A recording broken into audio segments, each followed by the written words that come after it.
Okey. Saya rasa kita sudah sampai ke minggu yang keberapa tu? Minggu yang ke-6 ke ke-7 untuk PKP. Okey, dan murid-murid pun mula menunjukkan perasaan yang agak malas untuk belajar, betul tak? Murid-murid pun dah mula malas untuk belajar, kemudian tidak menunjukkan minat dan mereka juga sebenarnya sudah mula bangun lewat dan sebagainya, tidak mempedulikan arahan pihak sekolah sama ada kedatangan diambil ataupun tidak, tapi sebagai guru kita terpaksa terimalah semua ini sebagai rencana kehidupan kan. Apa yang boleh saya sampaikan pada hari ini berkaitan dengan penggunaan frasa sendi nama dalam ayat. Okey, tanpa membuang masa saya akan terus memulakan sesi kita pada hari ini. Saya berharap agar guru-guru yang ada soalan bolehlah bertanya kepada saya nanti. Kiranya adalah, okey. Okey, frasa sendi nama ialah frasa yang kadang-kala mengelirukan murid-murid kita. Murid-murid kita selalu keliru dengan frasa sendi nama dengan kata hubung. Okey, hal ini dikatakan demikian kerana ada pelajar yang beranggapan bahawa frasa sendi nama dan juga kata hubung ni perkara yang sama saja. Oleh sebab itu mereka rasa semuanya orang kata dari segi frasa sendi nama dan frasa hubung fungsinya sama. Okey. Sebenarnya mereka ada kebenaran, ada sebahagian daripada frasa sendi nama boleh juga menjadi berfungsi sebagai kata hubung ya. Saya cuba nak terangkan sedikit antara perbezaannya, okey, antara kata hubung dengan kata sendi nama. Bagaimana kita membezakan cara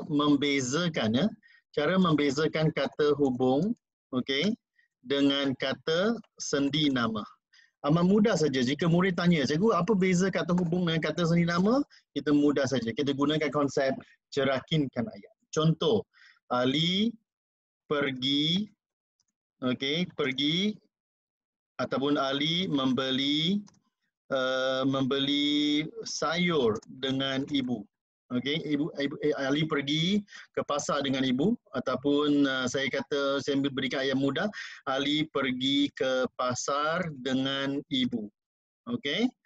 Ataupun Ali menulis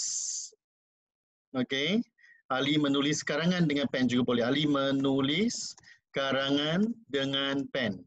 Okey, yang ini dinamakan sebagai dengan dalam ayat di atas ialah kata sendi nama. Kenapa?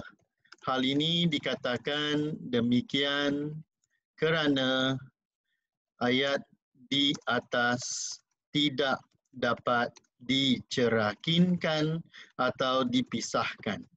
Bagaimana pula dengan ayat Ali menulis karangan dengan menggunakan pen? Okey, apabila ayat ini dapat dipisahkan kepada Ali menulis karangan, Ali menggunakan pen. Okey, apabila kita dapat memisahkan kedua-dua ayat, maka dengan dalam ayat di atas ialah kata hubung. Okey, satu lagi perbezaan ialah kalau kita lihat dengan di sini, kalau kita lihat dengan di sini, dia dengan ini diikuti kata nama. Okey, satu lagi caranya kita tentukan sama ada kata sendi nama ataupun kata hubung ialah selepas kata sendi nama mesti ada kata nama. Okey, dan di sini pula berbeza, nampak, menggunakan pen kan? Selepas menggunakan ada satu lagi klausa ataupun ayat kecil iaitu menggunakan pen.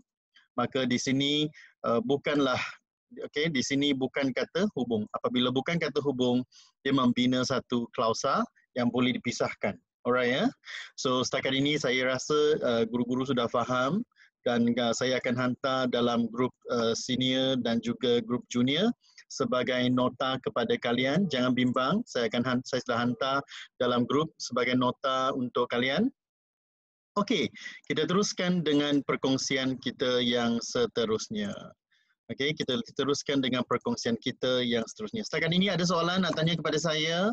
Hanya ada beberapa kata sendi nama yang boleh berfungsi sebagai kata hubung ya, bukan semua sebenarnya. Okey.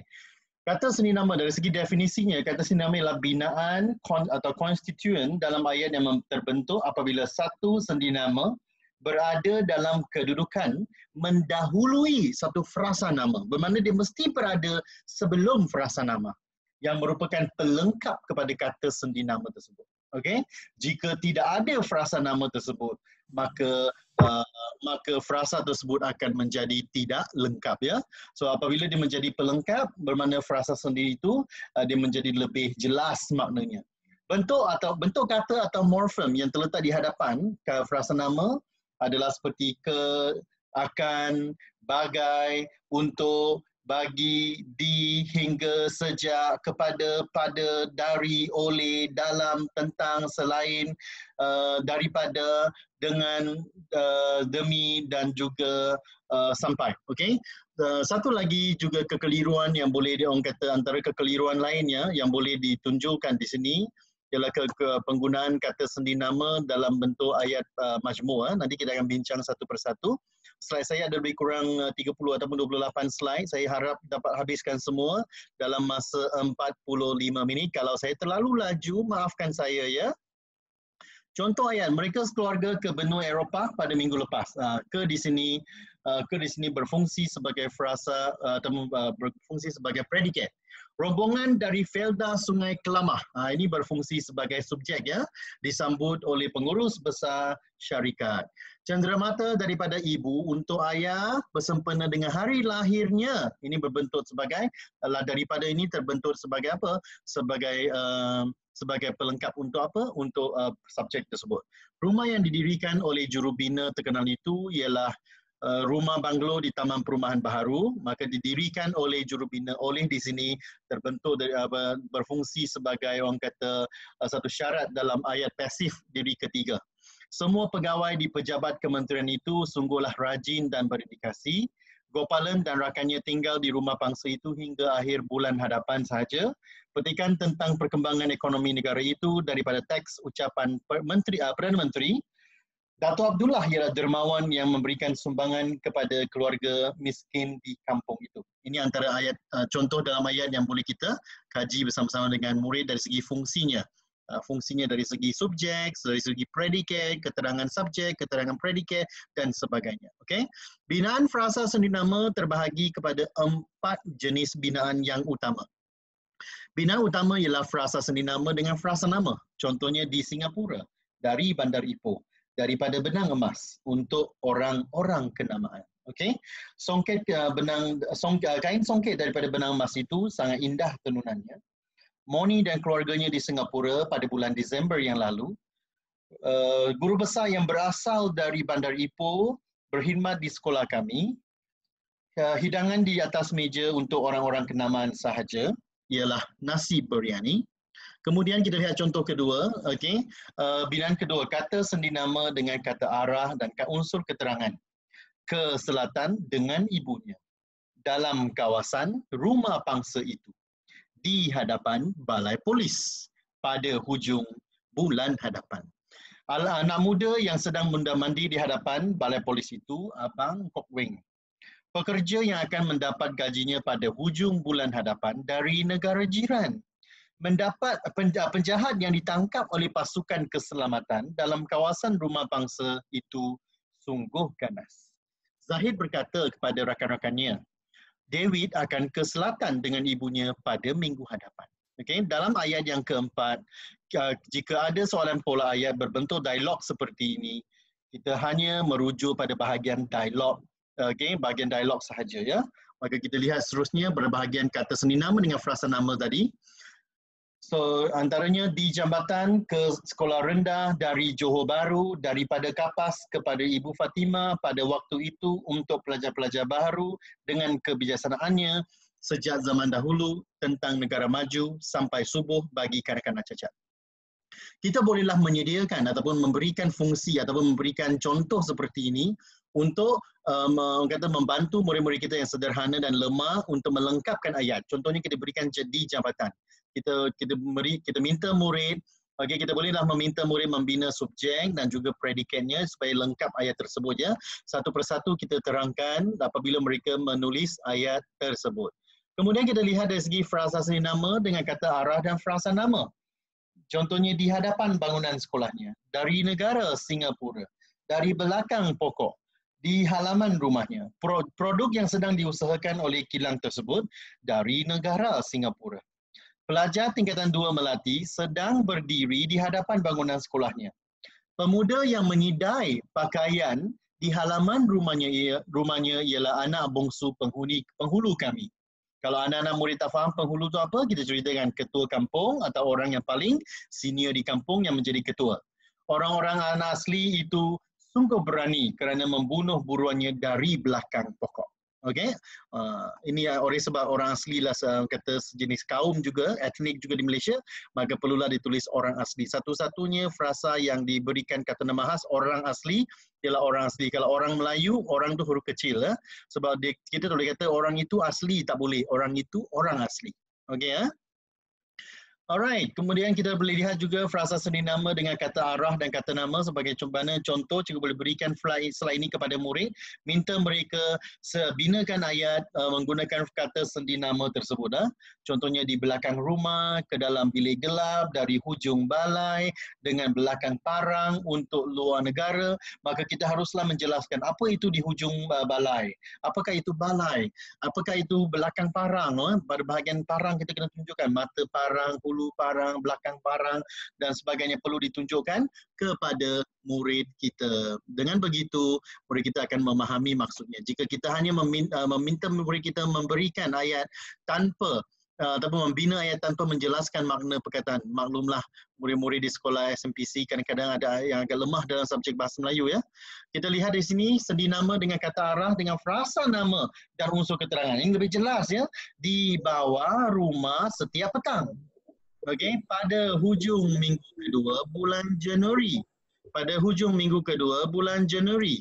Okey, ke penjuru rumah api Selat Melaka dari belakang bangunan dengan tiba-tiba sahaja. Okey, contoh budak-budak itu bermain di bawah rumah setiap petang. Kapal yang akan berlabuh ke penjuru rumah api selat itu amat besar. Okey, kereta perisai tentera dari belakang bangunan dengan tiba-tibanya sahaja. Yang akan pergi berkilau pada hujung minggu kedua bulan Januari ialah pelajar-pelajar tingkatan 4. Okey, ini boleh kita binakan sebagai contohnya. Kemudian kita lihat dari segi kata sendi nama dengan frasa nama dan frasa keterangan. Satu lagi binaan frasa sendi nama terbentuk apabila frasa nama yang menjadi pelengkap kepada kata sendi nama itu diikuti keterangan sebagai unsur frasa pilihan. Bermakna keterangan di situ ialah unsur pilihan. Jika tak tulis dalam ayat masih tepat. Jika tulis ayat itu akan menjadi lebih mantap, lebih jelas. Okey, contoh ke negara Jepun pada tahun lalu. Dari Johor dengan bapanya, di pangkuan ibunya setiap masa, dengan rombongannya pada sepanjang hari dalam perlawanan di sekolah kami. Okey, so frasa keterangan tidak wajib dalam ayat tetapi kata arah itu masih wajib ya. Tanpa kata arah kita perlu menukar kata sendi nama itu. Okey ya. Baik, kita lihat seterusnya. Kedudukan sendi nama dalam ayat contohnya sebagai predikat ayat. Sangat popular ya. Frasa sendi nama sangat popular sebagai predikat ayat. Contoh, ayah dan ibu Aminah akan ke Bendang setiap pagi. Ke di sini membawa maksud frasa sendi nama. Maka polanya FN dengan FS. Semua pekerjanya yang cukup dedikasi itu dari negara jiran. Maka dari negara jiranlah frasa sendi nama. Blok asrama yang baru dicat itu untuk pelajar-pelajar perempuan sahaja. Frasa sendi nama dengan frasa nama dengan frasa sendi nama. Ceramah ustaz muda itu, kalau murid-murid tanya, ustaz ialah anak guru agama lelaki. Kalau perempuan, ustazah namanya guru agama perempuan. Okey, biasanya imbuhan akhiran pinjaman ini kalau berkaitan dengan AH biasanya untuk wanita. Qari, Qariah, betul? Ustaz, Ustazah. Maka yang ada di belakang biasanya untuk perempuan. Okey ya. Biasanya AH di belakang dan juga AT di belakang untuk perempuan. Contohnya muslimin dan muslimat. Maka AT dan AN, muslimin IN, hadirin dan hadirat. Hadirin untuk lelaki, hadirat untuk perempuan. Muslimin untuk lelaki, muslimat untuk perempuan. Okey, ustaz dan ustazah. Itu cara kita bezakan imbuhan akhirana pinjaman tersebut. Kemudian kita lihat dari segi contohnya, frasa sendi nama sebagai unsur keterangan frasa nama umumnya mendukung makna keterangan tempat, masa, asal, tujuan, kegunaan dan pembuat. Okey, contoh pertama, bangunan utama di kota besar itu tidak semuanya baharu. Yang ini merujuk pada maksud unsur keterangan tempat. Perbelanjaan setiap jemaah pada musim haji amat tinggi. Yang ini merujuk apa? Merujuk musim, iaitu masa pada musim haji. Larangan berpesta sampai larut malam. Ini juga merujuk masa, bukan keputusan pesta penganjur. Kini banyak orang memakai pakaian daripada kain sutera. Daripada kain sutera ini merujuk fungsi sebagai asal ya, ataupun fungsi asal ataupun sumber. Panggilan kecemasan untuk anak muda itu dari hospital daerah. Dari di sini, dari hospital ini adalah untuk dengan arah ataupun menggunakan unsur tujuan. Okey ya. Seterusnya untuk anak muda sebenarnya tujuan itu anak panggilan kecemasan untuk anak muda untuk tujuan lah, tapi kalau dari daerah dari hospital daerah untuk arah. Derma bagi anak-anak yatim itu sumbangan daripada kegunaan ibu bapa, Persatuan Ibu Bapa dan Guru PIBG, sekolah kami FN dengan FN. Alright, kebanyakan barang yang dijual di kedai itu dari negara China, maka tempat dan asal ialah dari negara China. Novel terbaru dari penulis muda itu telah memenangi hadiah penghargaan. Maka novel terbaru daripada penulis muda. Inilah pembuat ya. Novel terbaru daripada penulis muda ini ialah satu subjek, telah memenangi hadiah ialah predikat, maka polanya FN dengan FK. Kemudian frasa sendi nama sebagai unsur keterangan dalam frasa kerja.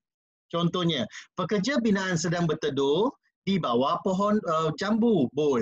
Di bawah pohon jambu bol, kalau tak ada tak mengapa, masih lagi ada fungsinya. Kayu yang telah dibelah oleh ayah dengan kapak itu kayu getah. Okey, kami kalau dia tulis kayu yang telah dibelah oleh ayah, kayu getah, tiada masalah.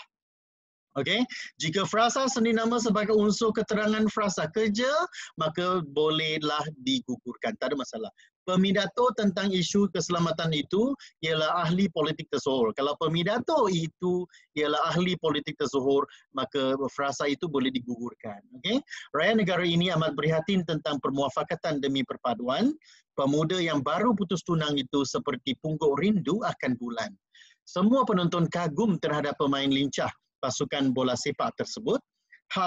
Para tetamu khas majlis perkahwinan anak kami hadir dengan isteri masing-masing. Kemudian frasa sendi nama sebagai unsur keterangan frasa adjektif. Frasa sendi nama boleh menjadi unsur keterangan bagi frasa adjektif. Contoh, pemain bola keranjang pasukan pelawat tinggi-tinggi seperti galah. That's why kita ada perbandingan kan, tinggi seperti galah. Pelajar itu amat bijak dalam semua mata pelajaran. Bangunan tinggi seperti mahligai di atas bukit Istana Baharu, Baginda Sultan. Datuk kami yang keadaan amat tenat pada mulanya sudah sembuh. Cikgu Gopal yang sentiasa berdedikasi dan tekun dengan pekerjaannya itu di pejabat ketua sekolah sekarang. Ini berkaitan dengan hal. Okey, anggota perkhemahan di puncak gunung itu berasa dingin pada waktu dini hari. Okey, ungkapan sentiasa bersih demi kesihatan ialah slogan jabatan ini. Ini untuk tujuan. Penjajah harus cekal dan cekap untuk pendapatan dan keuntungan yang lebih tinggi. Kemudian kita lihat satu lagi perhatiannya, tengok baik-baik. Sebagai pilihan, frasa sendi nama boleh didahului oleh kata bantu untuk menambahkan makna pada frasa sendi nama berkenaan. Contohnya, kata bantu yang dimasukkan ialah kata bantu aspek waktu. Ingat, aspek hanya untuk waktu. Bagaimana cikgu bezakan aspek kata bantu aspek dengan kata bantu ragam? Hari ini saya bagi tip. Aspek kalau ASPK, AS itu kita terbalikkan jadi SA, maka jadi masa. Ingat ya, AS diterbalikkan jadi SA, maka itulah masa. Itu cara saya ingat ya, saya kongsikan sedikit tip kepada guru bagaimana nak bezakan kata bantu aspek, kata bantu ragam. Ingat ya, kalau AS aspek untuk SA, masa, kita terbalikkan saja AS itu kepada SA, maka kita akan mudah ingat seperti telah, pernah, masih, akan, dan kata bantu ragam iaitu mahu, hendak, dapat dan ingin. Ini dah banyak lagi lah. Contohnya, pernah ke India, ingin ke England, masih di rumahnya, hendak ke pasar, akan ke sekolah, dapat di bilik gedap itu. Okey. Kata kerja, frasa seni nama sebagai pelengkap. Mari kita lihat. Kata kerja aktif tak transitif boleh diikuti oleh frasa seni nama yang membawa pengertian tempat yang berfungsi sebagai pelengkap. Dalam ayat aktif tak transitif. Okey, ingat ayat aktif tak transitif. Okey, kata sendi nama berfungsi sebagai pelengkap, menjadikannya sebagai pelengkap. Tetapi murid-murid ini, murid-murid kita selalu beranggapan bahawa itulah objeknya. Kelemahan itu perlu dibezakan. Dalam ayat aktif transitif ada objek. Dalam ayat aktif tak transitif ada pelengkap. Tetapi pelengkap itu tak wajib. Walaupun ayat aktif transitif objeknya wajib. Okey, kami sekeluarga berasal dari Pahang. Kami tinggal di Pangsapuri Seri Bayu. Mereka menetap di kampung ini. Kereta itu membelok ke kiri. Kapal kargo itu singgah di pelabuhan Pulau Pinang. Kalaulah kata sendi nama itu digugurkan, maka ayat ini akan menjadi ayat tergantung. Oleh sebab itu, jika frasa sendi nama berfungsi sebagai pelengkap, maka wajib hadir dalam ayat. Jika frasa sendi nama berfungsi sebagai keterangan, maka tidak wajib hadir dalam ayat. Okey, jika hadir maka akan berbentuk sebagai keterangan yang lebih jelas. Okey ya, kita beritahu murid itu bezanya antara pelengkap dengan keterangan. Apabila ayat itu berbentuk ayat pasif, ayat aktif pula, maka pelengkap itu harus dibawa bersama-sama. Okey ya, ke depan sebagai objek. Jika frasa seni nama yang berfungsi sebagai keterangan, maka kita biarkan sebagai keterangan di belakang walaupun sudah dipasifkan. Setuju kan cikgu? Alright, seterusnya kita lihat frasa seni nama sebagai inti penerang. Frasa seni nama sebagai inti pengerang. Frasa seni nama sebagai keterangan agak mengelirukan kerana sukar bagi pelajar untuk mengenal pasti. Ya, Cikgu Ros, memang pelajar sukar nak mengenal pasti. Cuma satu cara kita boleh beritahu mereka bahawa makna ayat itu sudah berbeza. Saya tunjuk di sini maknanya. Contoh ya, saya tunjuk bezanya antara pelengkap dengan objek. Okay. Contohnya, ibu menyiram anak pokok di dalam pasu. Ibu menyiram anak pokok di dalam pasu. Jika murid tulis anak pokok disiram oleh ibu di dalam pasu, maka ayat ini sudah salah. Kerana apa? Bagaimana ibu dapat masuk ke dalam pasu itu? Sepatutnya ialah anak pokok di dalam pasu disiram oleh ibu. Okey, disiram oleh ibu.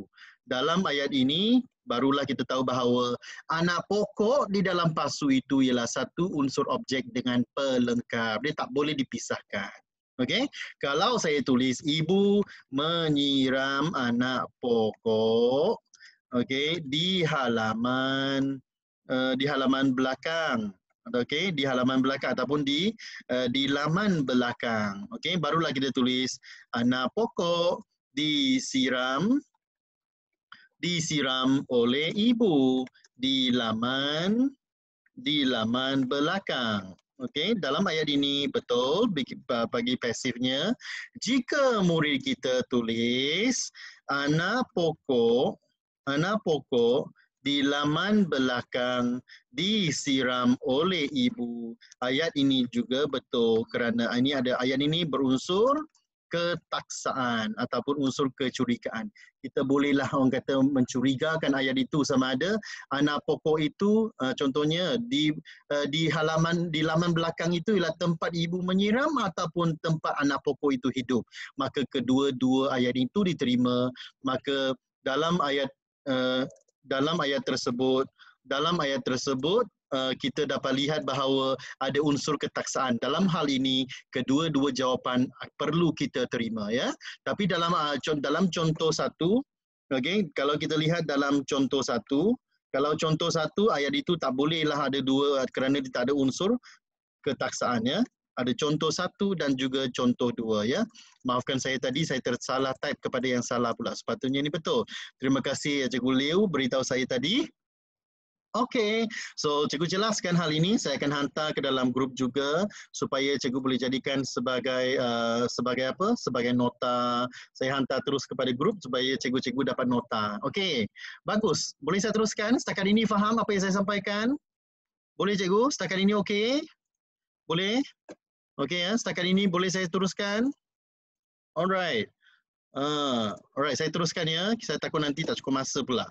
Frasa sendinama sebagai pelengkap. Sini juga sama. Frasa sendinama sebagai pelengkap yang hadir selepas kata kerja tak transitif, okey, sebagai kata kerja tak transitif, mendukung makna tempat. Ini kena tahu ya. Mendukung makna tempat sebagai unsur-unsur yang melengkapkan kata kerja tak transitif. Ini melengkapkan kata kerja transitif. Frasa sendinama dan sebagai pelengkap yang juga hadir selepas kata kerja tak transitif mendukung makna tempat, ya. Contohnya mereka berada di Kuala Lumpur. Saya tinggal di kampung. Pendatang itu menetap di Selangor. Keluarga kami bermastautin di sini. Mereka keretanya membelok ke kiri. Kapal terbang itu singgah di Kota Baru. Di sini apabila dia merujuk tempat dan juga berfungsi sebagai pelengkap, maka kata sendinama atau frasa sendinama di sini tidak boleh ditinggalkan oleh pelajar-pelajar kita. Ingat kan? Bezanya penerang dan juga pelengkap ialah tidak boleh ditinggalkan. Kalau berkaitan dengan keterangan boleh ditinggalkan. Okey ya? Ataupun maksudnya boleh kita gugurkan. Kata nafi yang hanya hadir sebelum frasa ialah perkataan yang menjadi unsur nafi frasa-frasa predikat, iaitu frasa nama, frasa kerja dan frasa adjektif serta frasa sendinama. Ingat, kata nafi juga boleh menerima frasa sendinama. Okey ya, yang juga hadir sebelum frasa sendinama. Oleh sebab itu kita kena belajar. Ada bukan dan tidak. Hanya bukan yang menerima kata sendinama, ya. Contohnya bukan untuk Ratna, bukan usaha saya, bukan dari Ipoh. Okey, janganlah tulis tidak kerana tidak diikuti kata adjektif dan kata kerja. Kalau bukan diikuti kata nama dan juga kata sendinama. Ingat, kalau bukan senang, dua-dua nama. Kata nama, kata sendinama. Kalau tidak, senang. Kata kerja, kata adjektif. Itu cara kita membezakan frasa atau membezakan kata nafi, ya. Pelajar-pelajar perlu belajar kata nafi dengan baiknya. Alright, kemudian frasa sendinama sebagai penyambut kata pemberi adalah. Selain kata penafi, kita juga harus tahu bahawa kata sendinama juga boleh menerima kata pemberi. Apakah kata pemberi yang boleh diterima? Iaitu adalah. Kata pemberi adalah pula hadir di hadapan. Okey, kata pemberi adalah pula hadir di hadapan. Okey, kata pemberi adalah hadir di hadapan frasa adjektif dan frasa sendinama. Sebab memang adalah boleh diikuti kata adjektif dan kata sendinama. Maka kita harus tahu bahawa frasa sendinama dan frasa adjektif juga boleh menerima kata pemberi adalah. Okey, sumbangan besar beliau adalah dari segi peningkatan ekonomi rakyat. Okey, luar bandar. Makanan seimbang adalah baik untuk kesihatan. Maka kedua-dua ini ialah frasa sendinama yang menerima kata pemberi adalah. Okey ya. Kemudian seterusnya, frasa sendinama sebagai penyambut kata adverbal. Guru-guru kena kuasai kata adverbal. Jika guru-guru tidak menguasai kata adverbal, maka ayat yang dibina itu mungkin akan agak tidak gramatis. Dalam ayat 414 di bawah ni, frasa sendinama boleh menerima apa? Menerima maksud bagi arah, tempat dan masa serta cara.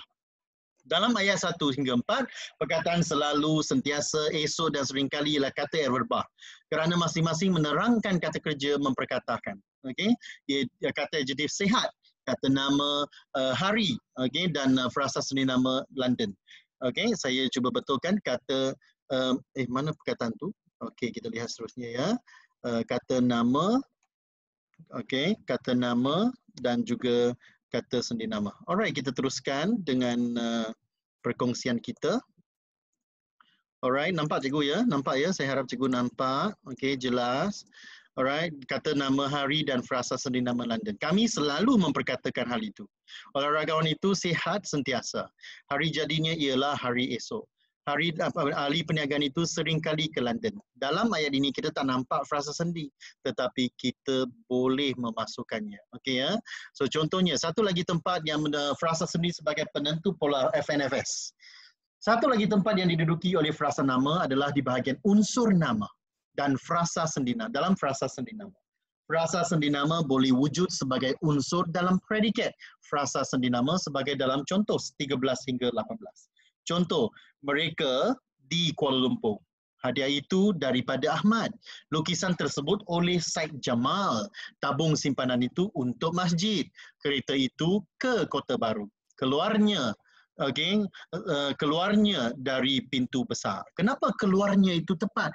Nya itu sudah membawa maksud ataupun kata penegak pembendanya sudah membawa maksud subjeknya, keluarnya dari pintu besar. Okey. Frasa sendi nama sebagai inti menerang, mari kita lihat. Rumah di bandar, wang pada saya, kehidupan pada masa ini. Pada masa ini betul ya cikgu, jangan tulis pada masa kini. Banyak murid yang suka menulis pada masa kini, padahal yang tepat ialah pada masa ini. Surat dari kampung, hadiah untuk ibu, kebisingan di Dewan Makanan, kiriman daripada abang, lawatan ke muzium. Okey ya. So frasa-frasa ini boleh frasa sendi nama ini boleh berfungsi sebagai frasa nama jika di depannya ada inti, rumah, wang, kehidupan, sumbangan dan sebagainya. Okey ya. Frasa sendi nama juga boleh terbentuk apabila daripada kata sendi nama diikuti kata arah. Kita bawa sedikit ulang kaji macam tadi, frasa senama dan juga frasa keterangan. Contohnya, ke selatan negeri Jerman pada musim panas. Dari belakang rumah dengan cara tiba-tiba. Di atas pangkuan ibu saban hari, pada hujung minggu untuk kepentingan keluarga. Okey, dan seterusnya mari kita lihat sedikit kekeliruan antara penggunaan kata hubung dan kata sendi nama dalam penggabungan kata sendi nama dengan kata hubung dan atau kata sendi nama pada unsur kedua secara pilihan boleh digugurkan. Bagaimanapun, kata sendi nama pada unsur yang kedua tidak boleh digugurkan kalau kata sendi nama dalam bentuk setara ialah ke. Okey, ingat ya. Kalau ke tak boleh digugurkan. Ingat, serangan itu datang dari dalam dan luar kota. Hadiah itu untuk ayah dan ibu. Siti makan dengan Ali atau Ahmad. Kita pergi dengan bas atau bas kereta api. Tanda harga di dalam dan di luar kotak. Okey, makanan ini untuk adik atau kakak. Okey, dalam ayat pertama hingga ayat ke-6 kita boleh gugurkan kata sendi itu. Jika kita lihat ayat pertama, kita tulis serangan itu datang dari dalam dan dari luar kota. Masih diterima. Tak ada masalah. Hadiah itu untuk ayah dan untuk ibu. Tak ada masalah. Masih boleh diterima. Okey? Siti makan dengan Ali atau dengan Ahmad. Kita pergi dengan bas atau dengan kereta api. Tanda harga di dalam dan ada di dalam dan di luar kota. Makanan itu untuk adik atau untuk kakak. Okey, tetapi soalan tu ayat 7 hingga 10 tak boleh digugurkan. Contoh, Ahmad bukan ke Perlis tetapi ke Kedah. Kalau murid tulis Ahmad bukan ke Perlis tetapi Kedah, maka salah. Kerana ke Perlis dan Kedah merujuk arah yang berbeza. Ia melihat ke atas dan ke bawah. Ia melihat ke atas dan bawah. Ini kesalahan murid kita. Tuan hendak pergi ke Melaka atau Muar. Tuan hendak pergi ke Melaka atau Muar. Salah. Okey, tuan hendak pergi ke Melaka atau ke Muar. Okey, katakanlah ke bintang atau ke bumi. Bukan ke bintang atau bumi. Kerana mereka tidak setara. Apabila tidak setara, wajib ada kata sendi nama. Okey, seterusnya kata sendi nama pada unsur pada keturunan unsur kedua tidak boleh digugurkan. Ini ingat ya. Ini banyak kelemahan daripada murid-murid kita juga kena tegaskan ya. Kata sendi nama pada kedudukan unsur yang kedua tidak boleh digugurkan dalam frasa sendi nama setara yang tidak menggunakan kata hubung. Okay? Kalau dia tidak menggunakan kata hubung, maka dia tidak boleh digugurkan. Karin berjalan ke hulu ke hilir. Tak boleh tulis Karin berjalan ke hulu hilir. Okay? Kalau Karin berjalan ke hulu dan ke hilir, boleh. Karin berjalan ke hulur dan hilir juga boleh. Okey, ke tak boleh ya. Ke hulur dan ke hilir. Keluarga itu berpindah dari bandar ke desa. Dari keluarga itu berpindah dari bandar ke desa ya. Dari bandar desa tak boleh. Nampak tak? Dari bandar desa tak boleh. Matanya bergerak-gerak ke atas ke bawah. Matanya bergerak ke atas bawah tak boleh. Ayat tersebut diubah daripada bentuk aktif kepada bentuk pasif. Ayat tersebut diubah daripada bentuk aktif tak ada kepada. Dia mesti ada kepada. Kalau perubahan mesti kepada. Contohnya air ataupun warna tabung uji itu berubah daripada merah kepada biru. Dia mesti guna perubahan. Kalau perubahan mesti ada kata sendi nama. Tak boleh digugurkan. Saya berjalan kaki dari rumah ke rumah.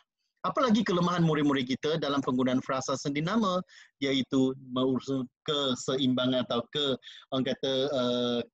perimbangan kata. Binaan frasa sendi nama, okey, saya berikan bahagian orang kata bahagian yang penting ya.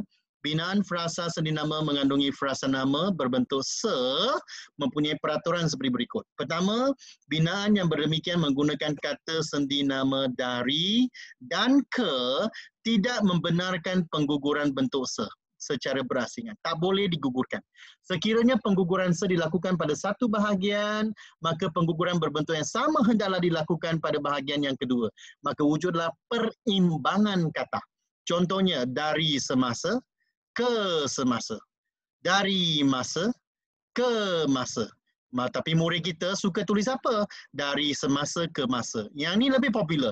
Dari masa ke semasa. Apabila kita tanya kenapa awak tulis dari masa ke semasa, dia akan tanya mula-mula dan mula-mula masa, selepas itu semasa. Tak. Ada yang kata mula-mula bulan, lepas itu jadi sebulan. Tak boleh. Kita kena beritahu, dua-dua mesti sama. Kalau semasa, dua-dua semasa. Kalau masa, dua-dua masa. Okey, kita kena beritahu mereka begitu ya. Berubah dari sedetik ke sedetik. Okey, dari detik ke detik. Ini biasanya melibatkan waktu lah. Dari setahun ke setahun.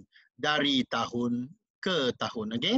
Soalan ini sangat popular dan selalu dijadikan sebagai item dalam peperiksaan. Okay? Guru-guru bolehlah menguji murid dengan item-item yang sedemikian untuk menguji mereka. Okay.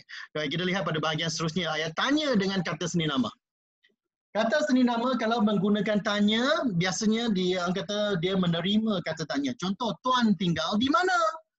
Kalau di mana saja tak perlu ada tanda soal, tak perlu ada kah. Mereka datang dari mana? Ahli hendak ke mana? Penyakit ini merebak sejak bila? Ahli boleh memegang jawatan itu sampai bila? Anak Encik Ahli berkahwin dengan siapa? Nampak tak? Apabila ayat tanya bersusunan biasa. Ingat, bentuk-bentuk ayat ini dinamakan sebagai ayat tanya bersusunan biasa. Kenapa saya kata ayat tanya bersusunan biasa? Bukan bersusunan songsang. Kerana subjeknya ada di belakang. Tuan, subjek. Mereka, subjek. Ahli, subjek. Penyakit ini, subjek. Ahli subjek, anak Encik Ahli subjek. Okey? Apabila subjek ada di depan, maka inilah ayat tanya bersusunan biasa. Kalau ayat tanya songsangnya macam mana? Maka di manakah tuan tinggal? Dari manakah mereka datang? Ke manakah Ahli hendak pergi? Sejak bilakah penyakit itu merebak? Sampai bilakah Ahli boleh memegang jawatan itu? Dengan siapakah anak Encik Ahli berkahwin. Apabila frasa sendi nama itu dipasifkan dalam bentuk songsang, ditukarkan dalam bentuk songsang, bukan dipasifkan ya, silap saya. Apabila ditukarkan dalam bentuk songsang, maka perlu ada partikel kah. Ingat, partikel kah itu wajib. Maka ayat ini ialah ayat tanya bersusunan songsang. Okey, murid-murid biasa buat ayat seperti ini tapi dia tak tahu bahawa ini ayat songsang sebenarnya yang mengalami proses pendepanan predikat dengan partikel kah.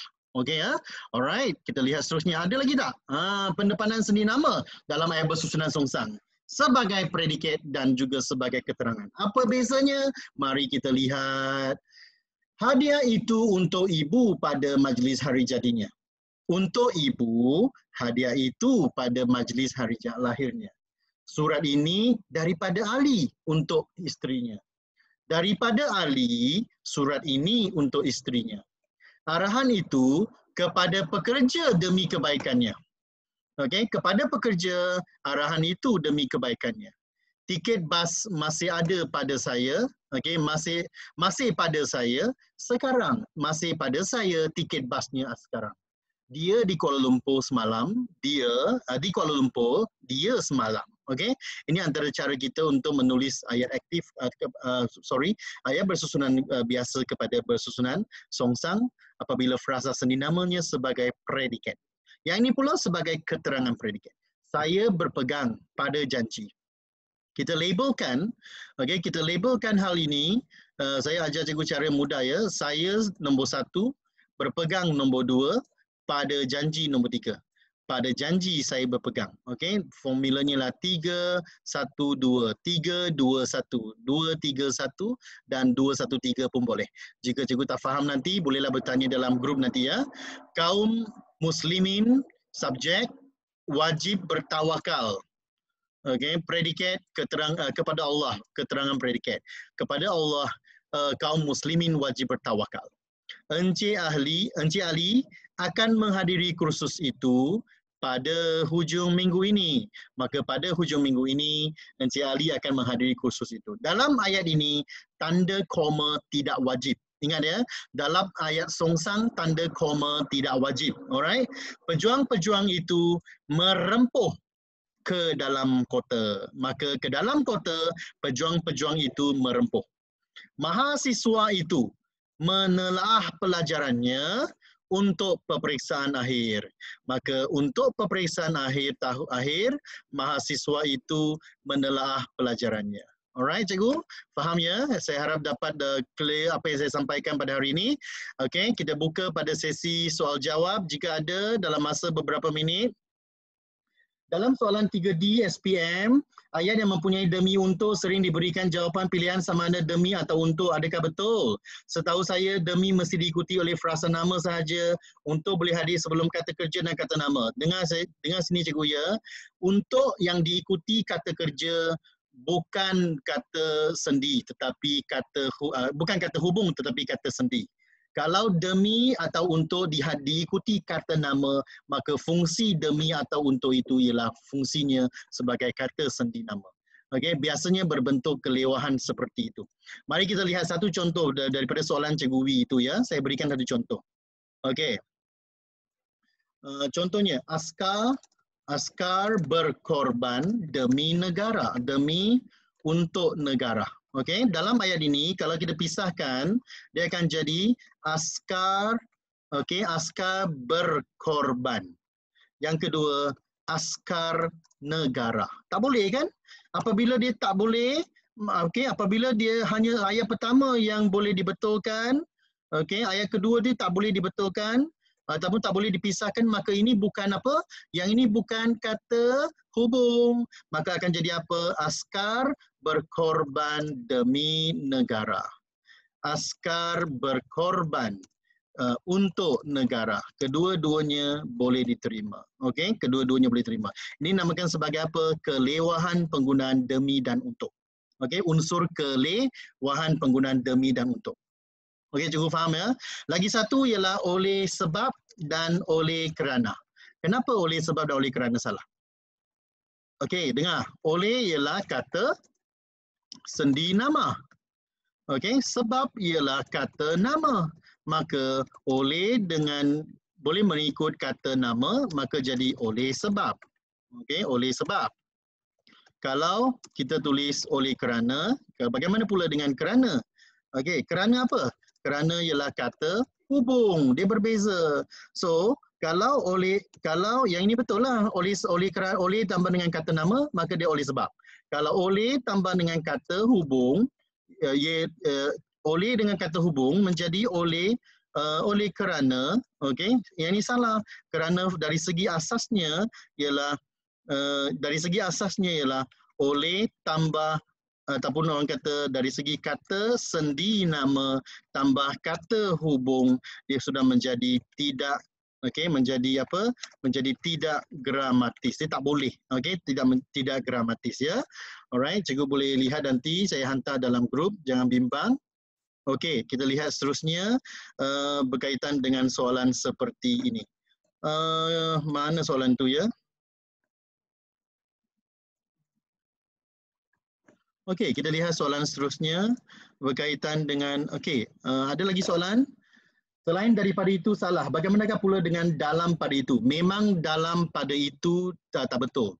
Okey, dalam pada itu tak betul. Kerana apa?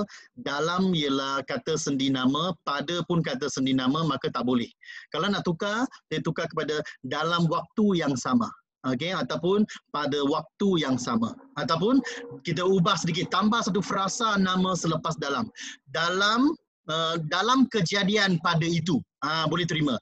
Dalam kejadian pada malam itu, boleh terima. Okey, boleh Cikgu Karin, saya telah jawab soalan kan. Dalam kejadian pada itu ataupun dalam hal ataupun dalam hal pada waktu ini ataupun dalam hal pada waktu itu, boleh terima.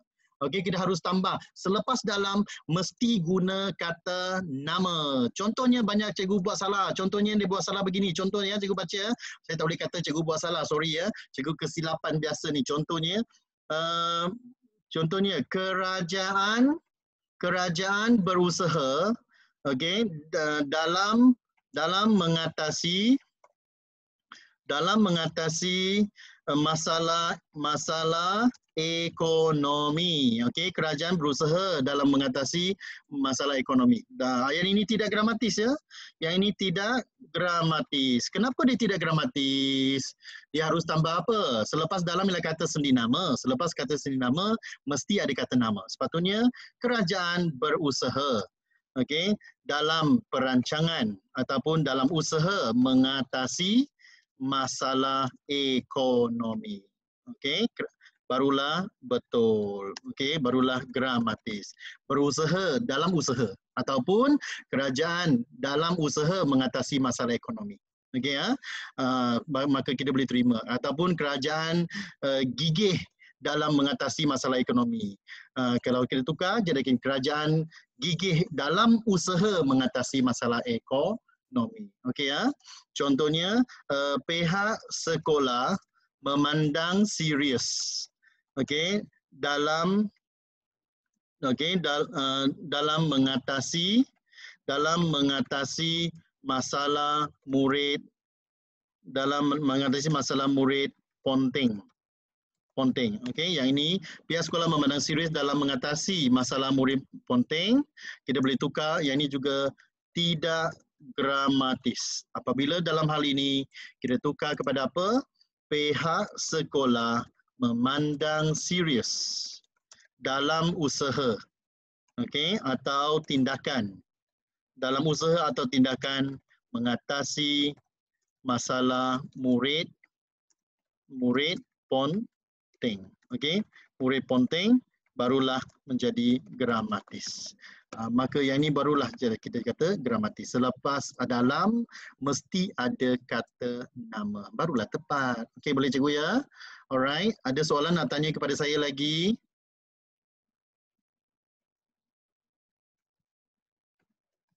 Ada soalan nak bertanya kepada saya? Cikgu, saya ada soalan. Silakan. Misal cinta kepada, sayang kepada dan hormat kepada, adakah kedua-duanya boleh diterima? Okay, kita kena lihat konteks ayat. Okey, kita lihat konteks ayat. Cinta ialah perasaan. Betul? Apabila melibatkan kata adjektif perasaan, mestilah menggunakan akan. Okey ya, cinta akan negara itu perasaan cinta akan negara. Bagaimana pula dengan setia kepada negara? Okey, setia itu merupakan perasaan, tetapi setia juga boleh berfungsi sebagai kata kerja. Betul? Oleh sebab itu, dalam konteks ini, setia kepada negara, setia kepada isteri, setia kepada suami boleh diterima kerana setia itu merujuk perbuatan. Okey, setia itu merujuk perbuatan. Dalam konteks ini kita harus lihat sama ada ayat itu berbentuk adjektif ataupun berbentuk kata kerja. Kalau berbentuk adjektif perasaan, kita gunakan akan. Kalau berbentuk kata kerja ataupun merujuk pada perbuatan, maka kita gunakan kepada. Okey ya. Sama seperti pada, cinta padamu, aku cinta padamu. Nampak tak? Maka cinta itu tersandar pada seseorang, maka cinta padamu. Kerana dalam konteks ayat cinta pada berunsur untuk sandaran, masih boleh menerima sesuatu yang disandarkan. Apa yang disandarkan? Perasaan cinta tersebut. Dalam hal ini kita boleh lagi mengupas dengan lebih lanjut mungkin dalam sesi akan datang jika diberi peluang oleh pihak Dong Zong. Saya akan terus mengupas lebih lanjut kekeliruan dan mitos serta keistimewaan dalam frasa sendi nama sewaktu pelajar-pelajar menggunakannya. Kita harus orang kata menerima dan mencerna maksud yang disampaikan oleh pelajar sebelum kita menjatuhkan hukuman ayat itu salah ataupun betul. Okey, jika kita tidak menggunakan logik dari segi semantik dan juga tata bahasa, maka kadang-kadang kita tersalah hukum pada murid kita. Okey ya. So tidak gramatis maksudnya markah pelajar tidak penuh atau bukan salah. Betul tak cikgu?